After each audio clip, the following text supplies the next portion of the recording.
Olá! Nessa aula continuaremos falando sobre as autarquias, porém com foco na classificação e tipos existentes. Existem 4 tipos de autarquias principais, que são autarquias de serviço, autarquias especiais, autarquias corporativas e as agências reguladoras. Cada uma dessas autarquias tem características diferentes. Nós falaremos de cada uma delas. E a única que eu não abordarei nesse vídeo será as agências reguladoras, que falaremos na próxima aula. Vamos começar pelas autarquias de serviço. Essas autarquias são um tipo que a maioria conhece, e a função principal é oferecer um serviço de forma que atinja ali toda a coletividade. Nós podemos citar inúmeros exemplos, mas os principais que eu gosto de falar são INSS, IBAMA, DENIT e INPE. O INSS, o Instituto Nacional de Seguro Social, é a entidade que recebe as contribuições dos trabalhadores e fica responsável pelo pagamento de aposentadorias, salários, pensão por morte, auxílio-doença, auxílio-acidente, auxílio-reclusão, etc. Esse aqui eu acredito que todo mundo já ouviu falar e é o que eu mais utilizo aí nos exemplos das minhas aulas. O segundo é o Instituto Brasileiro de Meio Ambiente e dos Recursos Naturais Renováveis, que todo mundo conhece como IBAMA, que tem como objetivo principal preservar o patrimônio natural, exercendo controle de fiscalização sobre fauna, flora, água, solo. E é por isso que ele é responsável por conceder as famosas licenças ambientais. Existem inúmeros tipos de licenças que o IBAMA concede. Eu vou citar algumas aqui para que vocês possam entender o que é de fato o IBAMA. A primeira licença é para abertura empresarial, que, para quem não sabe, é algo necessário para quase todas as empresas, onde elas precisam mostrar para o governo que seu projeto de empreendimento não afeta o meio ambiente. Outro tipo de licença é a importação de fauna. O que seria isso? O exemplo que eu gosto de citar é para a importação do furão, que é um animal doméstico comum lá nos Estados Unidos. Lá nos Estados Unidos, além de gato e cachorro, muitas casas também têm furão. Mas só que esse animal no Brasil ele é considerado exótico e para trazer ele para cá é necessário uma licença do IBAMA. E aí tem uma série de fatores para importar, além do IBAMA permitir, tem que comprar de centro autorizado, o animal tem que vir castrado e etc. Por fim, outro tipo de licença que o IBAMA emite é a licença para caça. Ah, mas caça no Brasil não é proibida? Caça de animais silvestres sim, porém a caça de javali não.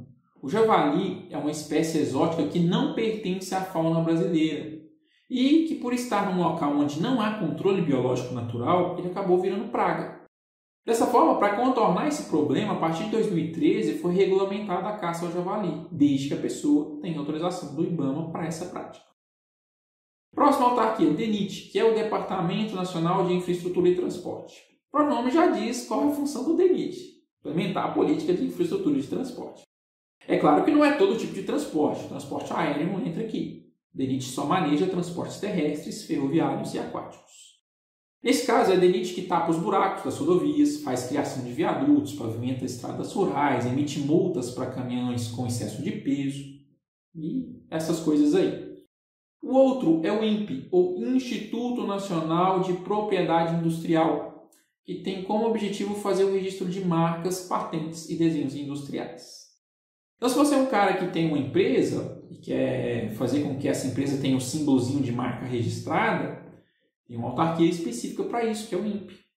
Da mesma forma, caso você seja inventor e queira registrar sua criação na forma de patente, você pode fazer isso pelo INPE. E eu vou ser bem sério para você, se você tem veia de inventor, registre a sua ideia. Fica contando para os outros, não.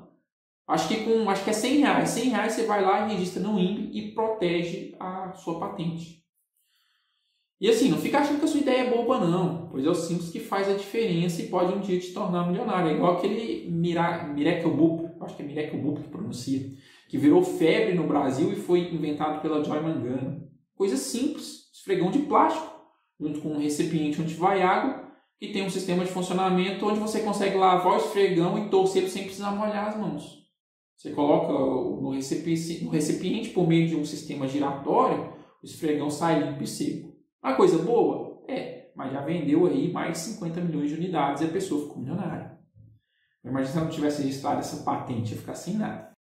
Então não deixe de registrar suas ideias. Vai lá no INPE, que é uma autarquia específica para isso, e registra tudo lá.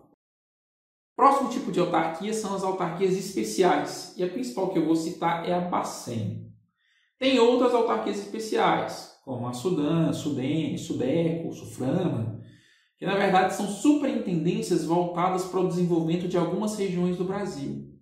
A Sudan é para desenvolvimento da Amazônia, Sudene desenvolvimento do Nordeste, Sudeco Centro-Oeste e Suframa da região do Manaus. Não vou entrar em detalhes nelas, vou falar mais da Bacen, que é a que eu considero mais importante. A principal função da Bacen é permitir autorização para a produção do nosso dinheirinho em espécie, ou seja, é o papel moeda que circula no mercado. E uma coisa que vocês não podem confundir é o seguinte, o Bacen sai a autorização da produção do dinheiro, mas quem produz de fato é a Casa da Moeda do Brasil, que é uma empresa pública. O Bacen tem outras funções? Tem. Inúmeras. Tem função de executar a política cambial, manter o poder de compra de moeda, manter o sistema financeiro seguro e eficiente, ou seja, são várias mesmo. Próximo slide, autarquias corporativas. Essas aqui são os conhecidos conselhos profissionais. Cada profissão tem o seu conselho profissional. O médico tem o Conselho Federal de Medicina, o farmacêutico o Conselho Federal de Farmácia, os dentistas o Conselho Federal de Odontologia, por aí vai. Cada carreira tem o seu conselho particular, onde o foco é de disciplinar e fiscalizar o exercício profissional, assim como defender os interesses daquela profissão perante o Estado. Agora, tem um detalhe muito importante que a gente precisa falar, que é sobre a Ordem de Advogados do Brasil, que é a OAB. Até 2006, a OAB era considerada uma autarquia, assim como todas as outras. Hoje não é mais. O que aconteceu foi o seguinte, a OAB, desde a sua criação, que foi em 1930, ela vinha lutando para ter mais direito que todo mundo. Ela sempre se achou ali a top das galáxias.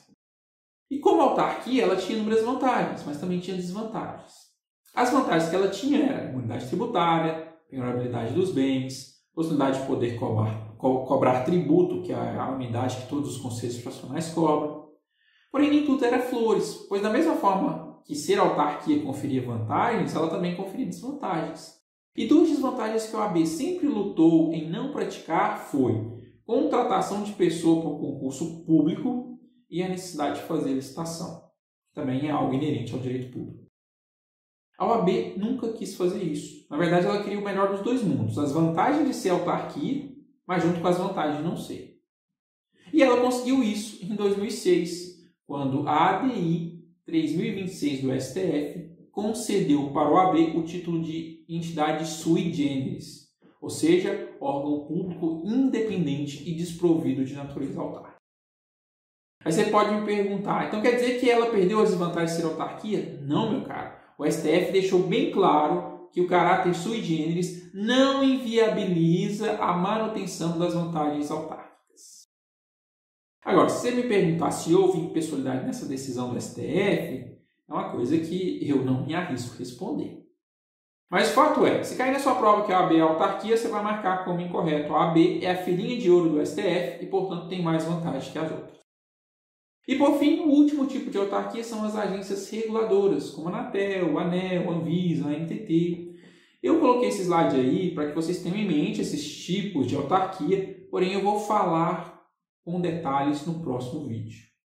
Nós falaremos de forma bem aprofundada sobre elas, né? Porque senão essa aula aqui vai ficar muito grande. Então é isso, pessoal. Eu te vejo na próxima aulinha falando sobre onde nós vamos falar sobre as agências reguladoras.